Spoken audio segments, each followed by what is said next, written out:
제가 조금 한 몇 개만 질문 드릴 게 있어, 멘트할 게 있어서 조금만 하고 여러분들의 질문이나 또는 인상을 받고 싶습니다. 제가 그 선생님 하실 때는 시간이 모자랄까봐 미처 말씀을 못 드리고 바로 넘어갔었거든요. 저는 너무 재미있었던 게 인화 그 작품 배경을 천을 사서 뭐 칠을 하고 염색을 하고 뭐 직접 다 하시고 회벽을 또 칠하시고 막 이런 과정이 얼마나 정말 대단합니까? 저희도 또 패션하는 사람들이 작품 촬영할 때 나름대로 배경도 많이 작업도 하지만 그 오랜 전에 더구나 그 전까지의 모든 관습과 어떤 습관이나 전통을 깨고 새롭게 하신 게 저는 너무 감동스러웠습니다. 그리고 이제 인화지 이신우 선생님 인화지를 꿰매서 하나의 작품으로 만드신 거죠. 밑에 여러분 혹시 전시를 안 보셨으면 가보시면 나와 있거든요. 너무 그게 막 저는 감동이 됐어요. 아니 이 남자분이 그것도 대학에서는 경영학을 전공하신 분이 회사를 다니시다가 독일 가서 갑자기 사진 공부를 하시면서 와가지고 바느질까지 하시면서 자기 작품을 표현하겠다는 생각을 어떻게 하게 되셨는지 여러분들이 아마 잘 아는 분도 있겠지만 선생님에 대해서 조금만 그냥 짧게 말씀해 주시면 좋겠습니다. 워낙 뭔가 새로운 걸 해야 되겠다는 그런 생각도 있었지만 처음 그걸 하게 된 거는 내 개인적인 작업에 태초라는 시리즈 있어요.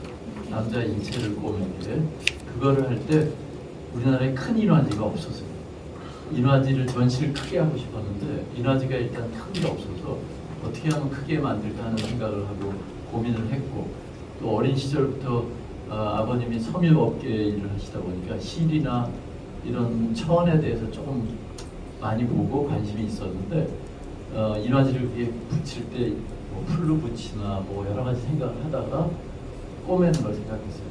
바늘이라는 거는 여러분들 뭐 다들 생각할 수 있겠지만 어떤 굉장히 인내의 그 어떤 시간이 걸리잖아요.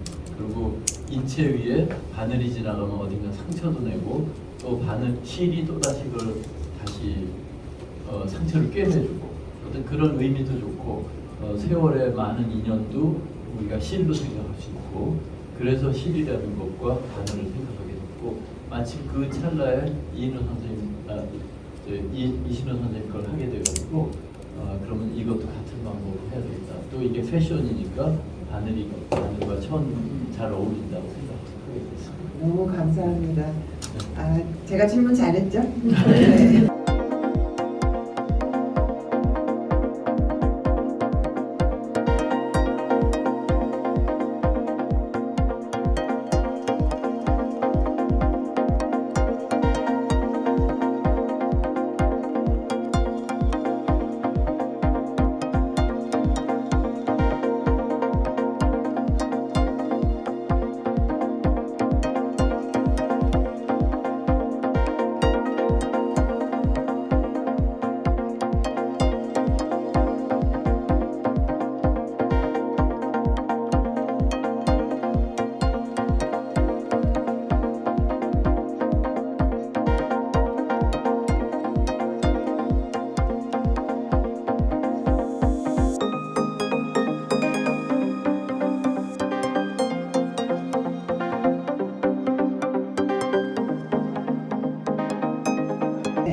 김용호 작가님께서는 여러분들 아시다시피 40년 동안 패션 사진 작가 협회 회장도 하셨고요.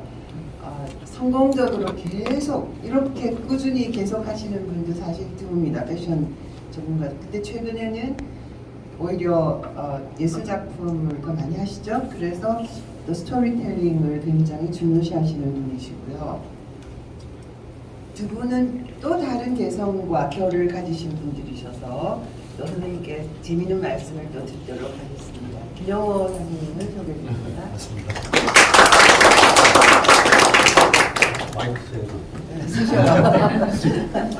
저도 고 선생님 옛날 사진 보니까 감격스러웠다. 정말 선생님이랑 나의 동시대에 뭐 이제 같이 활동을 활동을 하는 그때 사진을 보니까 그때는 이랬구나. 이건 제가 이 하리케인이라는 패션 회사의 카탈로그인데요. 이게 그때 부 선생님도 잠깐 말씀하셨는데 그 당시에는 이게 85년도네. 88년부터 올림픽 서울 올림픽이 있고 이행 자유로가 됐으니까 해외여행이 자유롭지 못했거든요. 이 사진이 이제 인천에 있는 차이나타운에 찍었습니다. 지금도 차이나타운이 있는데 에이로케이션이 이제 원하는 잘 못하다 보니까 이제 아까 교수님처럼 중앙생이 찍는다든지 옛날 뭐 이런 적산 그 일제 강점기 당시에 근대화된 건물 찍는다 했는데 저는 이제 중국풍으로 이제 만들기 위해서 인천 차이나타운을 촬영했습니다. 그래서 이제 촬영을 하면서 왼쪽 입추 비상이라고 가을에 저보다가 날아가고 싶다 해서 한문 글씨를 넣었습니다.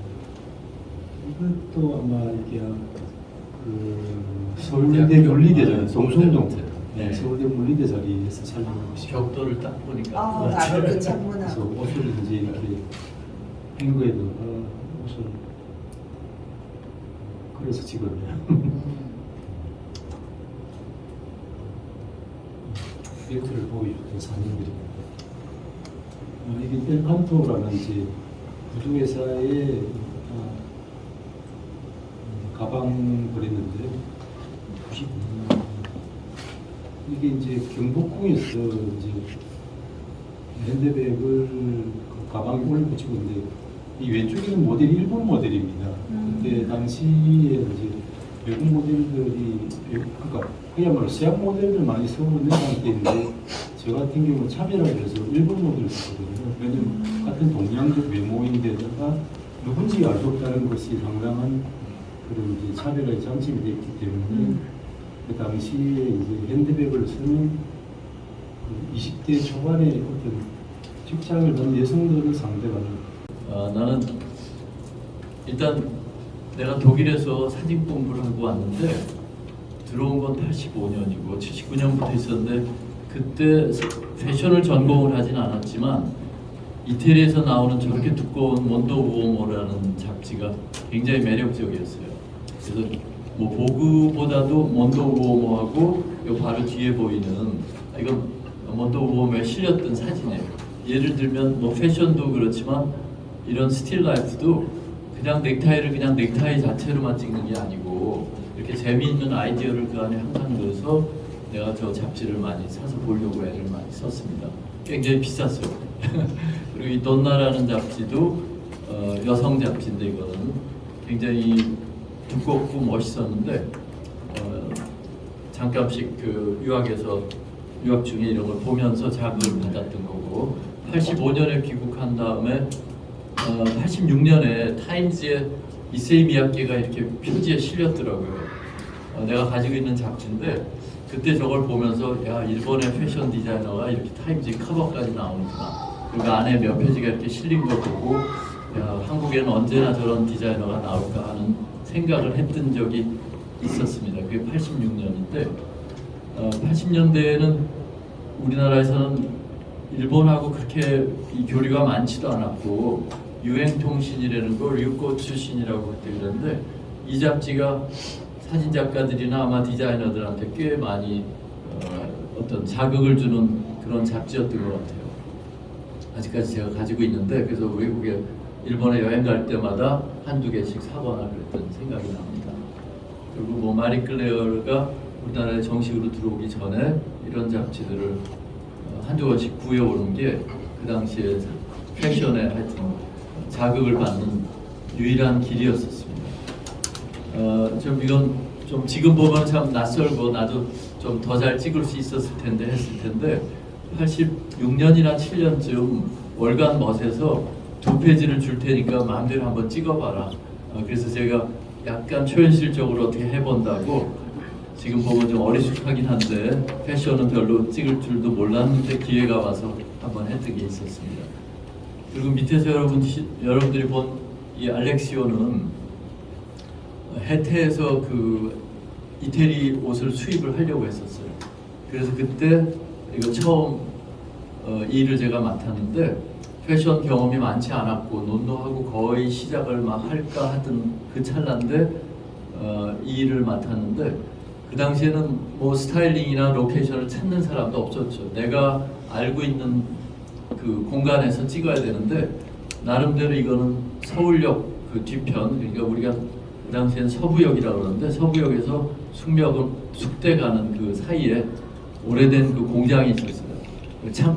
그 창고 건물을 이용해서 약간 유로피안 스타일로 해보겠다 하고 이렇게 했던 겁니다.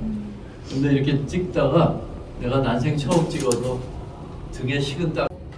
지금은 너무 흔한 일이지만 사실은 외국 나가서 찍는 거와 외국에 있는 모델 에이전시를 찾아다니면서 거기에 있는 잡지에서만 봤던 그런 모델들을 보면서 저희가 같이 찍을 수 있다는 그런 굉장히 그 가슴 벅찬 그런 기억을 많이 갖고 있었던 카탈로그이긴 한데 굉장히 좀 영화 같은 느낌을 많이 주자라는 의미로 작업을 했었던 그런 카탈로그입니다.